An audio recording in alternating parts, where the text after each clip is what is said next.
Hello, Squirrel Tribe. Listen, before we get into anything else at all, I want to talk about the hurricane that is headed directly to me and to a lot of other people that may be watching this video right now. So they're talking about Hurricane Helene. It looks like it's a storm right now. It's in the Gulf of Mexico, but it's moving up. And according to everything I'm reading, it looks like it's going to hit like the Big Bend Panhandle area of Florida. I happen to be in the Panhandle. I am slightly terrified of this because we have not gone through a hurricane yet. And this one is looking very, very gnarly. And they're saying it's going to hit really hard. And it's also going to go very far north. So people in Georgia and up through South Carolina, North Carolina, and whatever else, y'all are going to get some of it too, is what it looks like. I just want to give everybody a heads up because not everybody pays attention to the weather like that closely. They'll see something and go, oh, it looks like there's going to be a storm, and keep moving. But according to this, it's going to be gnarly. It says here that there's some uncertainty in the forecast. They expect Helene to make landfall as a hurricane, a strong one, sometime on Thursday. While computer forecast models suggest the most likely location for a landfall is somewhere from Florida's Big Bend to the Panhandle, remember that hurricane impacts, meaning the surge, the winds, the rains, the whatever, happen far from the center. There are still a few computer ensemble model forecasts that tracks as far east as Florida's west coast and as far west as southeast Louisiana. So just everyone along the northern Gulf Coast from Louisiana to Florida should continue to monitor the forecast for any possible changes ahead. And I just wanted to give everybody a heads up before we jump into anything else, because a hurricane is a huge deal. Especially when you take into consideration loss of power, you take into consideration flooding, you take into consideration all the things that are really hella expensive right now, like traveling, hotels, Airbnbs, gas, insurance. I mean, think about the fact if you get hit with this hurricane, what your insurance is going to do if something floods, your windows break, any of that kind of stuff. It's going to be not good for a lot of people. So I just wanted to remind everybody, pay attention, be on the lookout for everything that's happening, especially if you are in the Louisiana to Florida area. But also for those of you who have the ability to help people in the areas, like if you have friends that live in these kind of areas and you have an open room in your house or something where you could be like, hey, come stay with me where it's a little safer. I appreciate people who are willing to open their homes to people in need of help like that. You know what I mean? Okay, so let's jump into the good stuff today. And this is something I've been saying for ever, I think, how we have a Harris Walls campaign going on right now, who weirdly forget to mention everything that has happened during the last few years under the Democrat thumb, the Democrat rule, especially when it came to COVID and things like that, and how Biden and Harris working together destroyed our entire country and the lives of many, many Americans. Remember when you had to have a shot in order to work, go to a restaurant, go to a movie, you needed a card, right? There's this person here. I'm going to show you. This is what those little C19 cards look like. This person says, I got the 2-part Moderna vaccine shot in March and April of 2021. I did so because Joe Biden said if I got vaccinated, I could remove the mask his mandated forced me to wear. He also said I needed to have a vaccine ID card if I wanted to go to movies and restaurants. He also told private businesses that they could fire anyone who refused the vaccine. His federal public health emergency order negatively impacted American life until May of 2023, 16 months after Trump left office, which is the important part, because everybody still wants to blame everything that's happened for the last 4 years on Donald Trump. All Donald Trump did in the beginning, he did mandate that, or not mandate, but he asked for that 2-week quarantine. That was him. Everything after that has been on the Biden administration. That 2-week quarantine pissed off a lot of people. I know. That was one of the reasons a lot of people were like, oh, I don't like Donald Trump. You know, I can't go to work for 2 weeks. I'm stuck inside. I can't do whatever else. Even I at the time was like, what are they doing outside for those 2 weeks where they don't want us to go outdoors? Like, I'm very, very curious what's happening right now. I was even that person, right?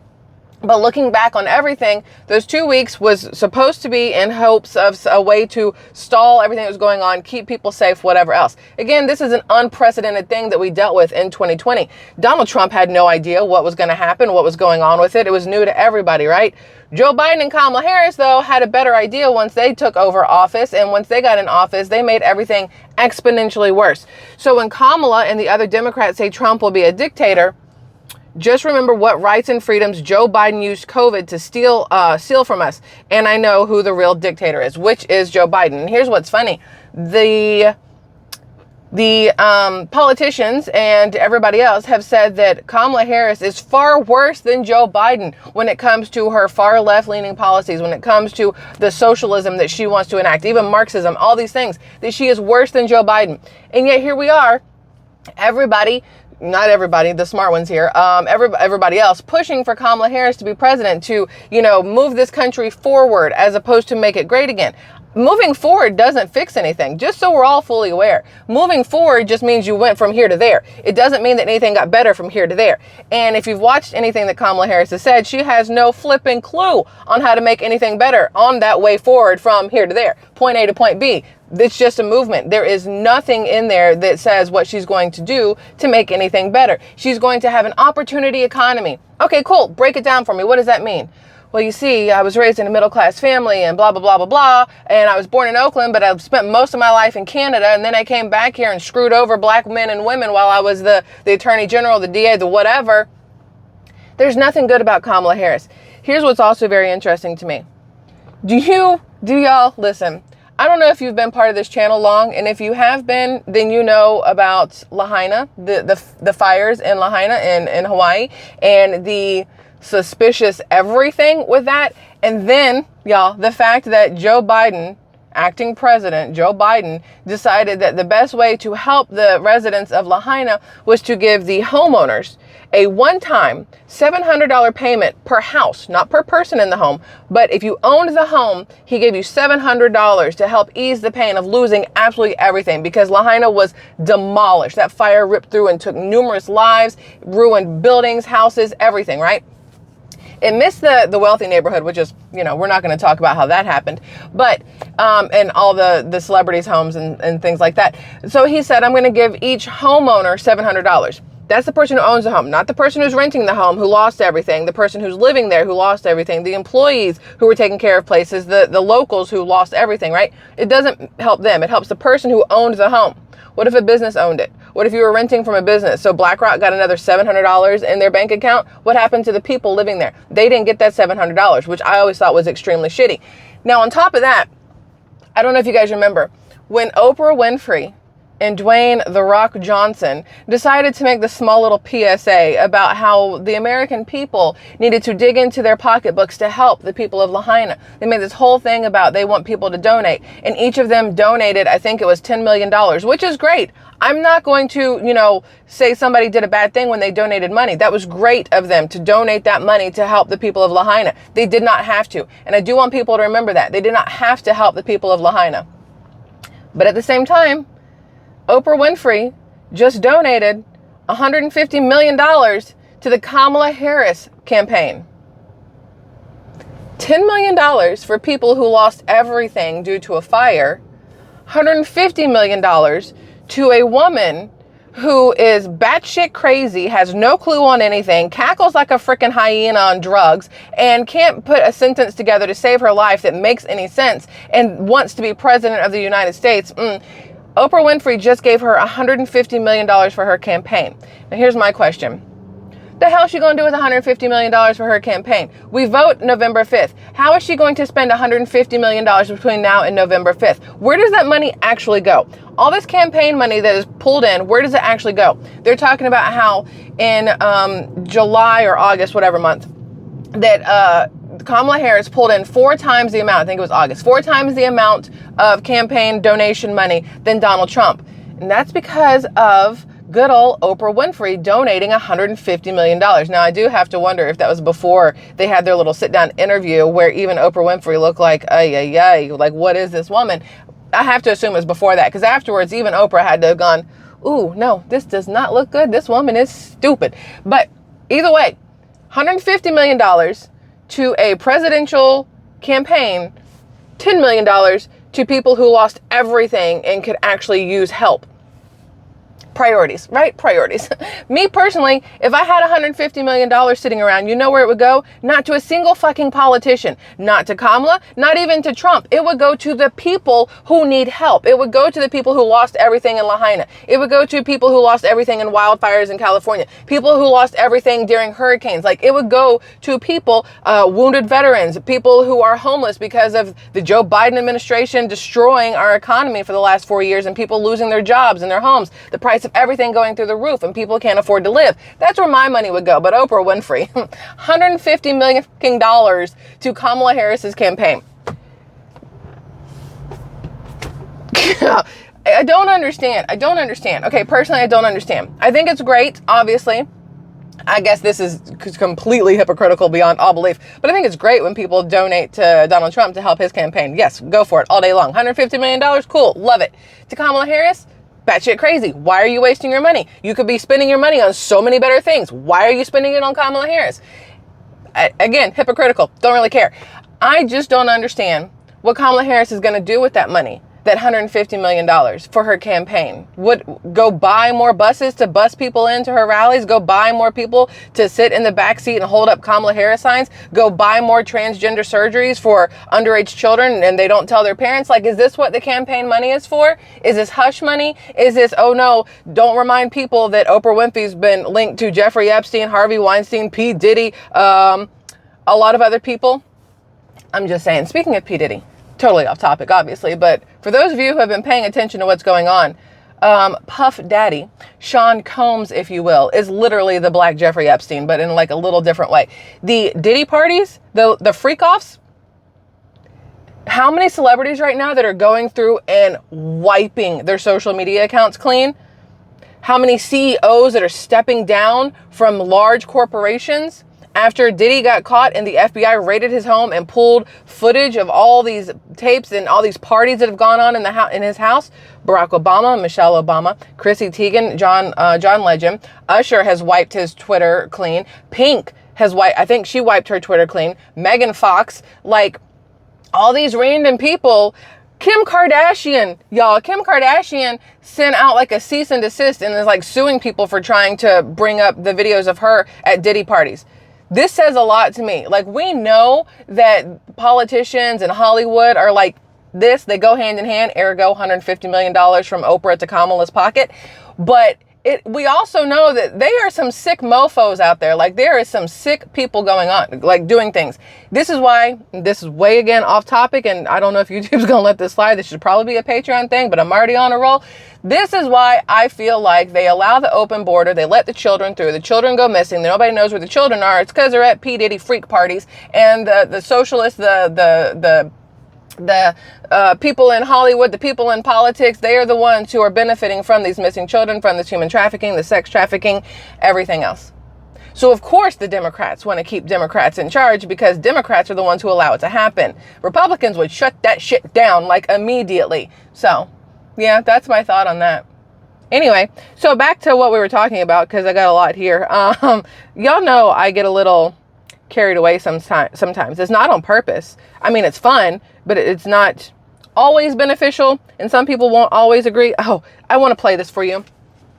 I don't know when this was from. I'm not even going to lie. I don't know what date this was on, but it was posted by Gunther Eagleman on September 21st. So I have to assume it's within that time frame. This is Joe Biden, and he says, "We really don't have a president. Biden completely forgot he was at a press conference with the Prime Minister of India. The entire world is laughing at us. This guy is cooked." Cooked being the new word, which I'm a fan of. I like that everybody's calling everybody cooked. Like, if you mess up, instead of being they're canceled, they're finished, cooked is the new word that we're going with. But look, this is why I continue to say the October surprise is going to be surprise. Kamala Harris has been pushed up into the presidency because Joe Biden, he can't do it. The fact that he handed over the cabinet meeting or whatever the hell that thing was called to Jill Biden and had her run the whole thing, which I'm pretty sure goes against the Constitution. If Joe Biden can't do this, it should have been the vice president who ran the cabinet meeting, meaning Kamala Harris, but she was too busy out on the campaign trail hackling and cackling and hollering or whatever, and spreading them cheeks. I don't know. Either way, it should have been Kamala Harris, but instead it was Joe Biden. And this is why. Y'all ready for this? Watch. Watch. I want to thank you all for being here. And now, who am I introducing next? Wait. I don't know if you can hear it. Who's next?